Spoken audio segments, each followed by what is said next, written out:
Hello everyone, नमस्कार। Welcome to my channel hungry tummy by Lopa. आसंतु आज आमे बनेबा गोटे सुपर इजी रेसिपी दही भेंडी। मु एठी 7 रु 8 खंड भेंडी नेछि।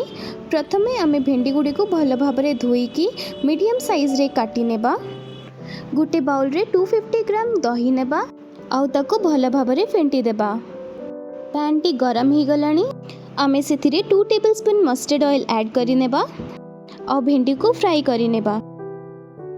7 to 8 मिनट्स ही गलानी। भेंडी परफेक्टली फ्राई ही जाइछि। फ्राई भेंडी को आमे दही रे मिक्स करि नेबा। नेक्स्ट चलंतु आमे छुंक प्रिपरेशन करिबा। छुंक पई मु यूज करिछि 1 tablespoon mustard oil, 1/4 tablespoon cumin seeds, 1/4 tablespoon mustard seeds, 2टा कंचा लंका, 2टी सुखिला लंका और टिके भृसंग पत्र। छुंक को आमे दही रे मिक्स करि नेबा। सेथिरे आमे 1/4 tablespoon red chilli powder, 1/4 tablespoon salt add करि नेबा आउ ताको मिक्स करि देबा। रेडी ही गला हमर दही भेंडी।